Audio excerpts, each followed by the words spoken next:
Oh, I got to tell you why I love this podcast, because as a child, and I think it's because there was a railroad farmland basically in where I grew up in Billings, Montana. I wanted to be a hobo, and you really put the life and style into this to help me understand what really goes on in the chapters of being on that train.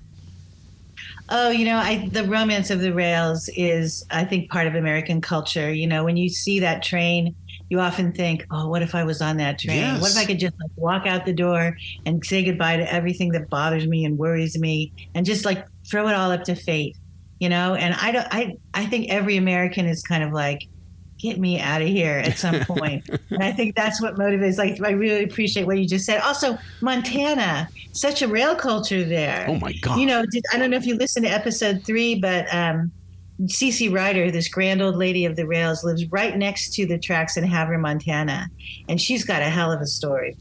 Havre, my God, it's so cold up there. What kind of a hobo would live, or somebody like that, like CC Ryder, would live in that area of the world? Well, these are all members of this railroad gangs. There were a lot of railroad gangs in the 90s. Not so much today, not as powerful, certainly. And they mostly have gotten off the rails because they're in their 60s. And, being a hobo for 20, 30 years is hard on the body. Yeah. So she saved money. And I don't know how she did it because it's not a very lucrative life. But she wanted to be near a crew change. Now, a crew change is a place where the crews change, right? They come in and they've at the end of their shift and another crew takes over the train, because then she could get to the other people that she used to travel with who were also living on the crew change. So it was it's part of this hobo network that still exists.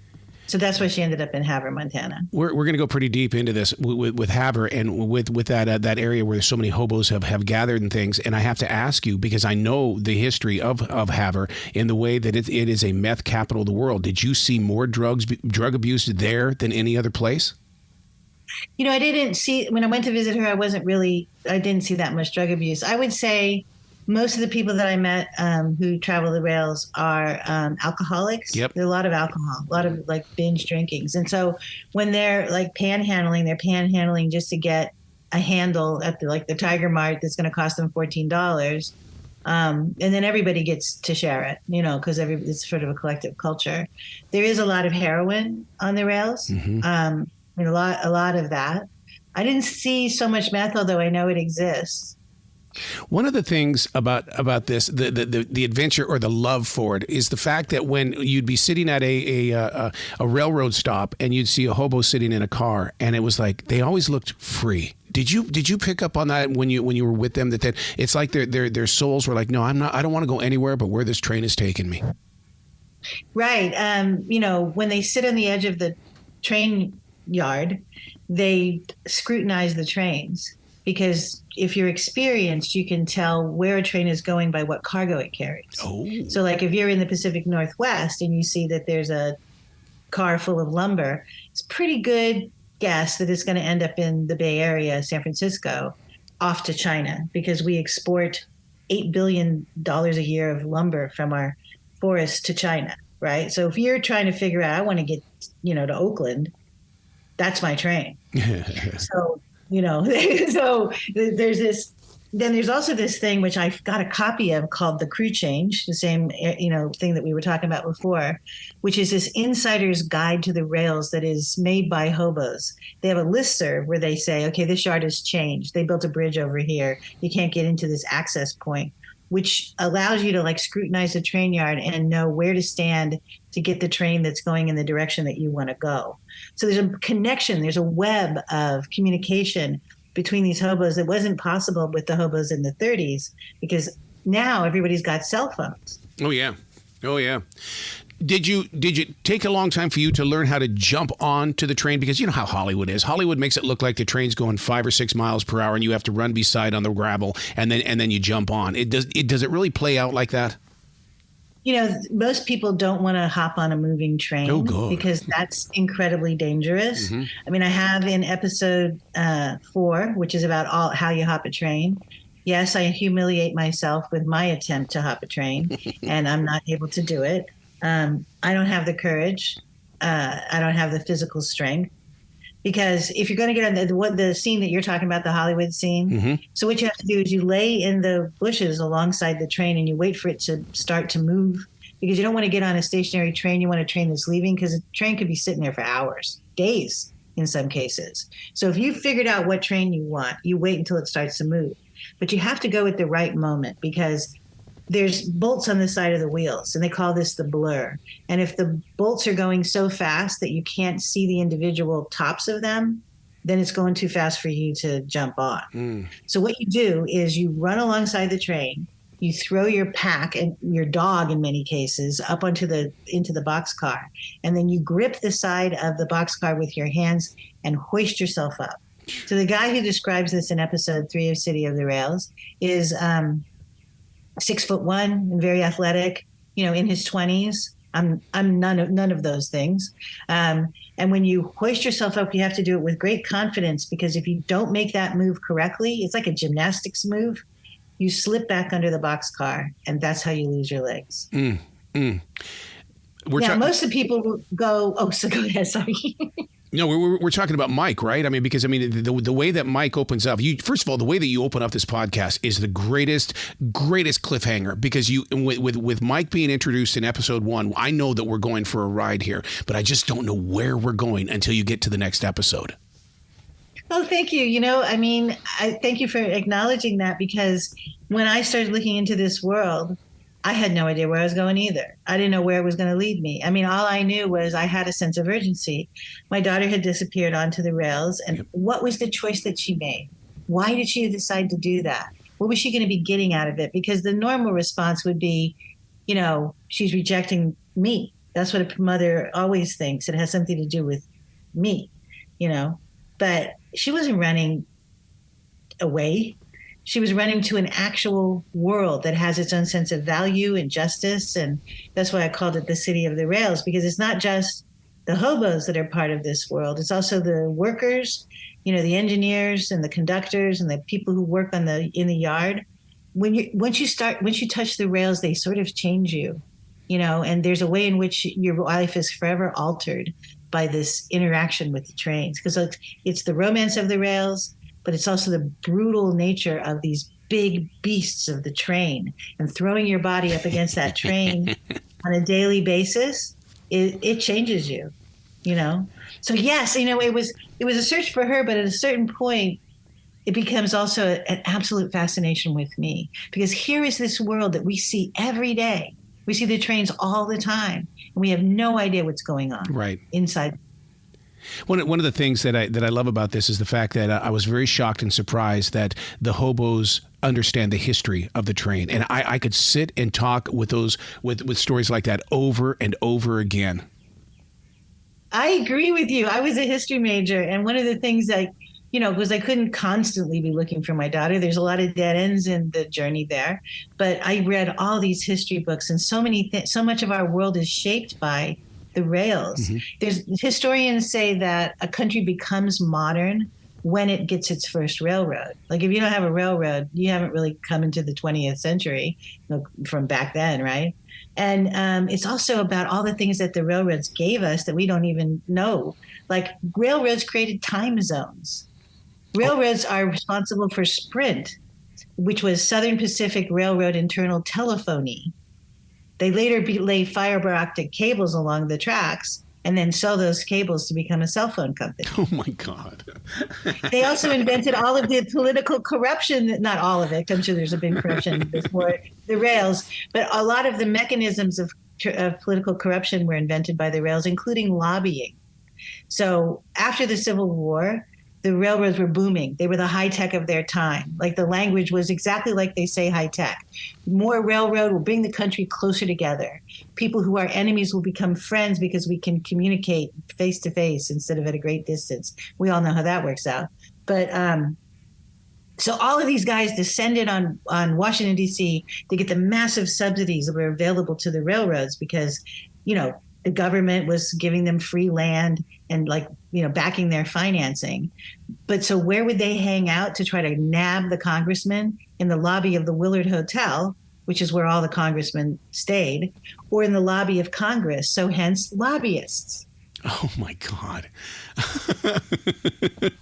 So then, so then time zones. So, this is pre-trains. You look up in the sky and you go, hey, it's noon. Well, that doesn't work if the train is coming east to west. Right. Right. It's not going to be noon in New York at the same time that it's noon in Oklahoma. So they had to have a way of calibrating it so the trains didn't smash into each other. So they divided the world up into time zones.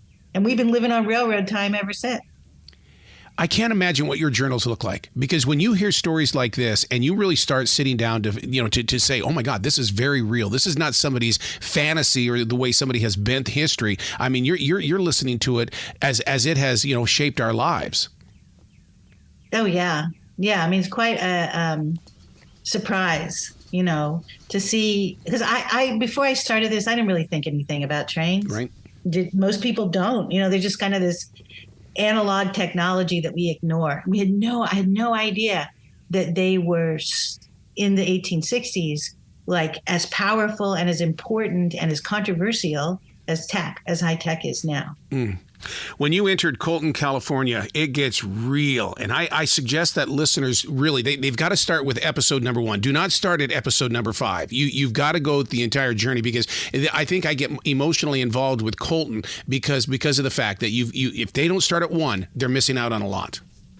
No, thank you. Well, they're missing out on my daughter's departure, right? Which creates the impetus for me to look into this world, Yeah. So as a ghostwriter, where did you decide in this podcast that you were not going to ghostwrite? In other words, you could have easily called yourself something else, played out this role of this person that went out there. But no, you've put your authentic identity on this project.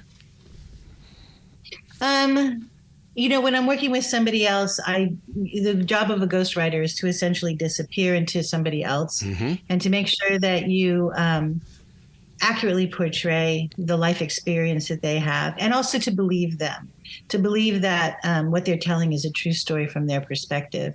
And I think in a certain way that prepared me for the journey into the rails, because in a way I also disappeared. There's a lot of maternal concern, because of course it's very dangerous. And I felt like I was in a race against time. The world is so dangerous that the longer she was out there, the bigger the chance was that she'd never make it back.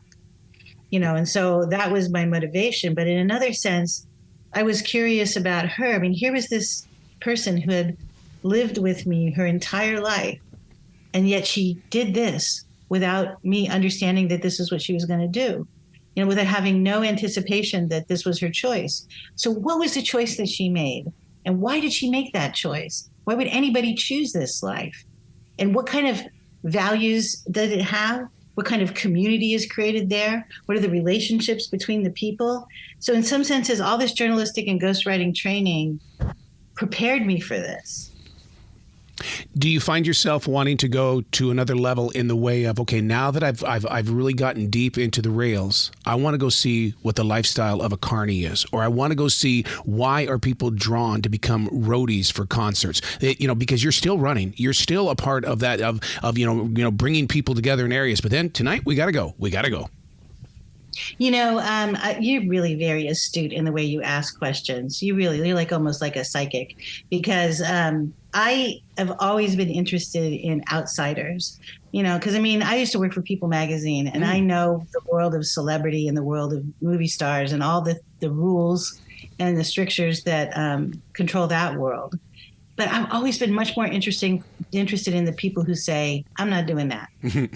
Why? And how they exist and how they maintain a sense of self, having stepped away from the conventional ideas of what we should be. I would love to do a whole series on carnies. I think they are the most interesting people. In fact, we get phone calls from listeners. We put a number up at the end of the podcast to say, hey, if you want to, if you have anything to say, if you think we got something wrong.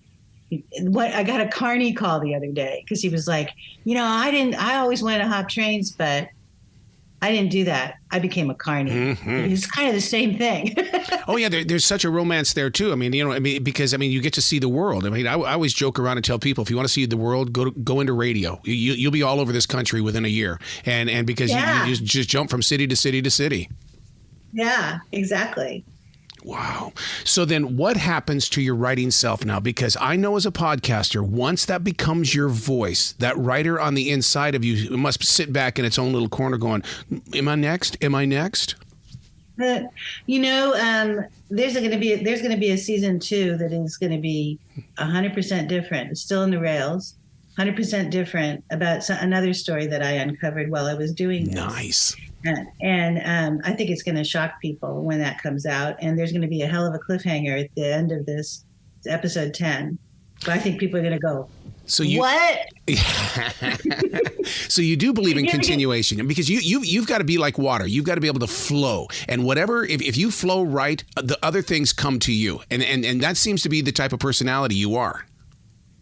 Well, I followed my daughter into the train yard, and there I found a world that was so surprising and so beyond anything I'd ever experienced, in the way that we live in the I mean, I was a striver. I always wanted to get the better book, the better assignment, another place to write. Mm-hmm. And here is a world where none of that matters. The only thing that matters is your relationship to one another. Are you decent? Do you say what you're supposed, do you do what you say? Are you dependable in these dire circumstances? So it's a life stripped bare, and I just find that so interesting. The way that you present this story, it does it in a way that really inspires a darker side of my personality, in the way that I believe that the geniuses of this world are the hobos, are the people of homelessness, because if something ever goes wrong with this nation, I'm going to them to teach me how to survive. They know how to survive. Yes. They do.